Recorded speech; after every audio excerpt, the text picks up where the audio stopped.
Hi, best first graders. It's Miss Monteroli. I hope you're doing great and having a wonderful Wednesday. It was pretty rainy today. I think tomorrow is going to be a much nicer day, and hopefully you can get outside to play. I want to give a special shout out to a couple of my first graders who sent me work the past couple of days. Aubrey sent me a beautiful paper with a picture of the fox that we read about yesterday with the grapes. It was so beautiful. There was no white on the page. That's how much she colored. She did such a good job. Good job, Aubrey. Special shout out to Lucas, who sent me a beautiful picture of his garden that he created last week from my story on Friday. It had beautiful bugs and flowers. It was gorgeous. Good job, Lucas. I'm proud of you. And a special shout out to Emily, who did her double stacks the whole way to 20 plus 20. Great job, Emily. So proud of you guys. I know you're working hard at home, and it's okay if you don't get to my videos every day. You can just do whatever you can do. That's totally fine. I know that you're doing other things to help your families at home, and you're getting some extra time to play and read on your own time and play make-believe, and that's totally fine too. I'm proud of you guys either way. On my page today, I'm going to link my mom's page, who we know, of course, she teaches first grade just like me, and she's been reading to her students just like I have, so I thought it might be a nice break for you to listen to her read some stories, and she has some really fun activities that she asks her first graders to do, so maybe you'd like to listen to her read as well. So I'll link that page on my dojo today so that you can see her too. So today is going to be our last fable. It's not the last one in the book, but it's the last one we're going to do a lesson for, so then tomorrow we'll start something new. Of course, we know fables have two things about them. One is they usually have what kind of characters? Animals, of course, good job. And the last part is fables always teach us a lesson. They teach us a lesson. Good job, of course. Today's story is called The Fox and Crane. And there's going to be questions that I ask you afterwards. And like Aubrey got to print her paper out. If you can do that, that's great. If you can't, you can just answer them as I ask them or look at them on the computer. That's perfect too. So this is on page, let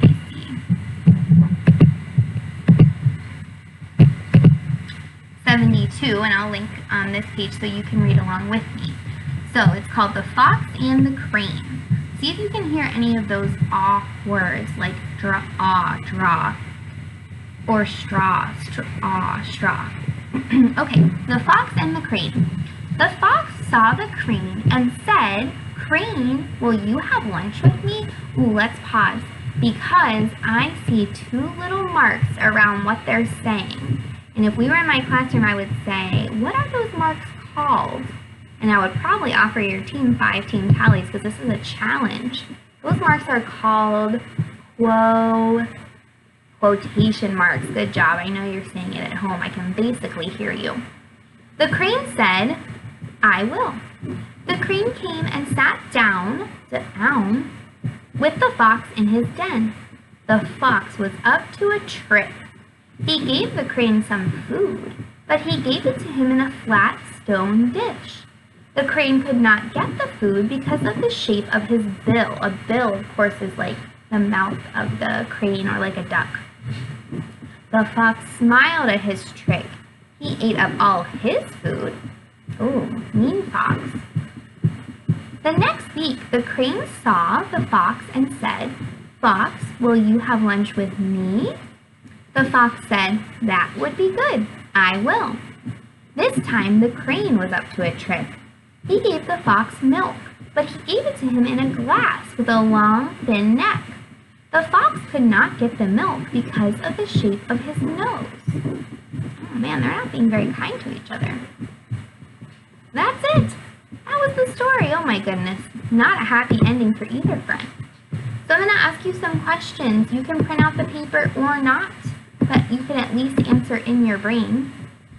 So our first question is on page 85 if you're following along.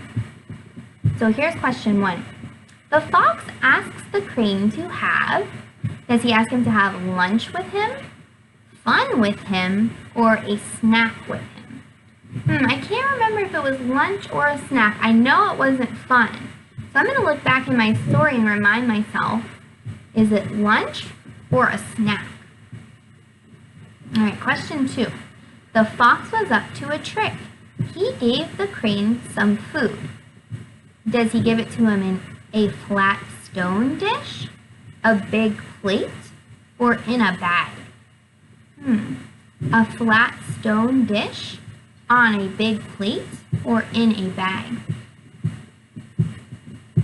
All right, number 3 says, the crane could not get the food because he did not like it, because of the shape of his bill, or because the dish was hot. All right, we're on the back. This is question 4. The crane gave the milk to the fox. All right, now we're talking about the crane and the fox, not the fox and the crane. On a big plate, in a flat stone dish, in a glass with a long, thin neck. Which thing did the crane get served his food on? A big plate, a flat stone dish, or a glass with a long, thin neck? Question 5. The fox could not get the milk because the milk was bad, because of the shape of his nose, or because of the shape of his bill. Ooh, this is a tricky one. You have to remember if they're talking about the fox or the crane. The fox could not get the milk because the milk was bad, because of the shape of his nose, or because of the shape of his bill. Last question. The tale tells us what? Ooh, this is the lesson. Does it tell us if you trick a pal, he could trick you? Does it tell us milk is best from a tall glass? Does it tell us a long bill is best? Those were all the fables that we're going to read in first grade. You've just completed Unit 3. Great job. If you want to challenge yourself and push yourself a little further, in our workbooks, you can work on pages 95 through 97, and those are practicing all the words we've learned with an AW, an OO, an OU, so you can keep your hands nice and strong and your printing looking really great. So, that was our skills lesson for today. Now I'm going to read you a story. I had to buy us some new stories because I'm running out of books. They're all in my classroom. So we're borrowing one from Adeline. And this one is one of my favorites. I bought it at the book fair. It's called Love. And there's something very different about this book. The pictures and the words are kind of contradictory. They say two different things. So I want you to notice what the words are saying and what the pictures are saying and how it's different. So it's called Love, and it's written by Stacy McAulty. So let's see what she says love is.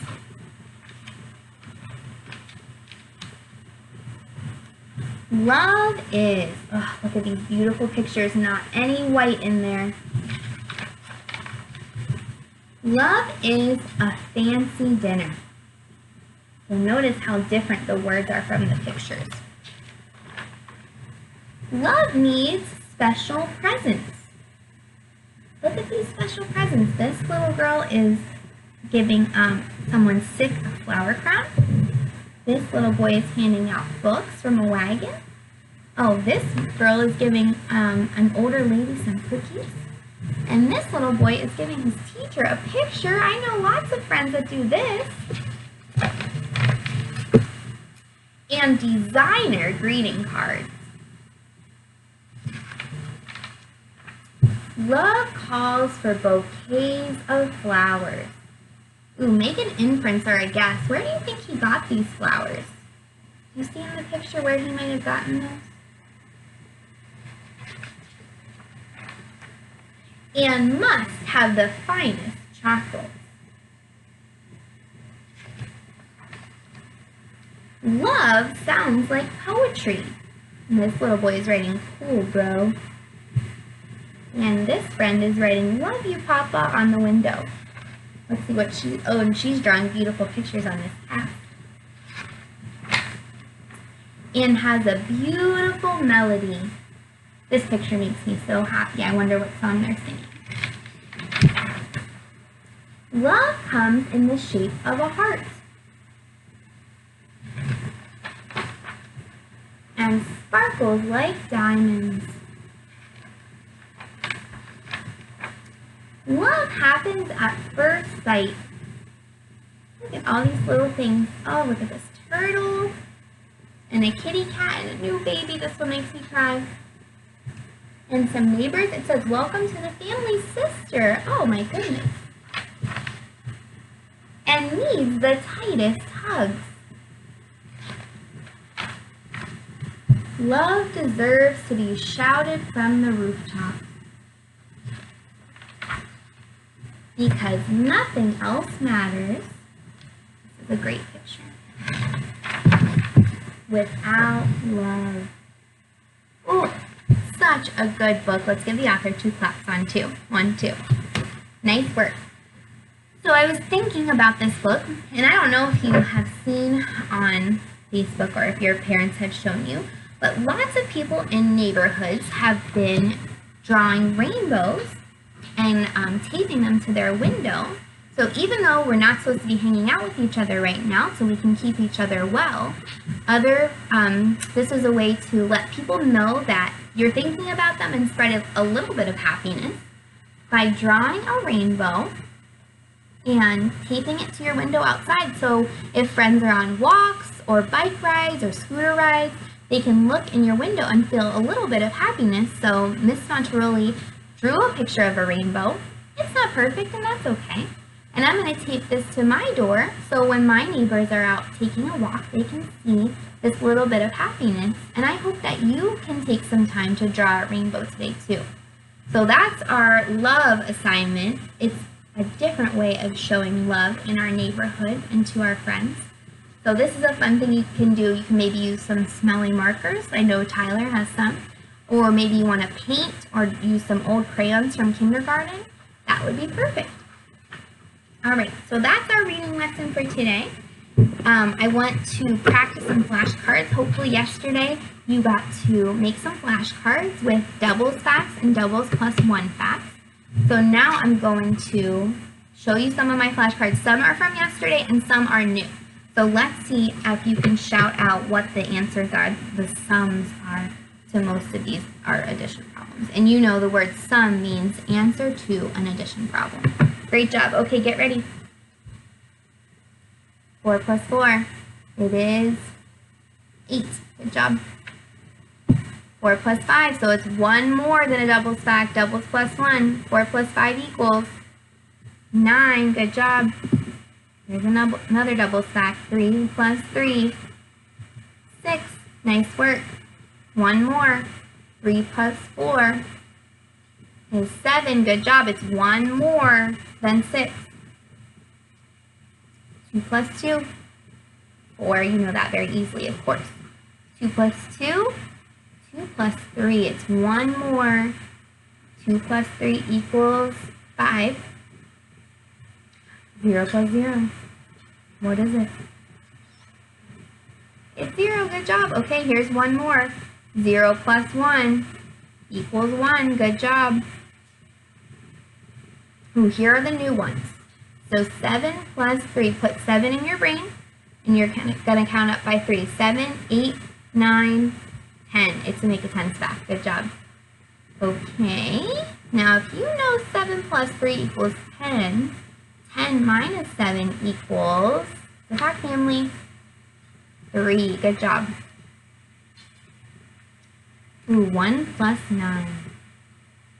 1 plus 9 equals 10. Good job. We're in the make a 10 stack. Here we have 9 plus 1. Well, if 1 plus 9 equals 10, then 1 plus 9 equals 10. 8 plus 2. There's our make a 10 stack. 8 plus 2 equals 10. Same thing. If 8 plus 2 equals 10, 2 plus 8 equals 10. Good job. 5 plus 5. Both your hands. 5 plus 5 equals 10. 6 plus 4. Put 6 in your brain and add up to 4. 6, 7, 8, 9, 10. You got it. And last one. 4 plus 6 And pose 10. Good job. So if you haven't gotten a chance to make some doubles back flashcards, please do that today. If you didn't get to your doubles plus 1, you can do that today as well. And you can push yourself to do some 10 stacks. You know all the 10 stacks. We practiced those a long time ago, so you can work on those as well. So that is our math lesson for today.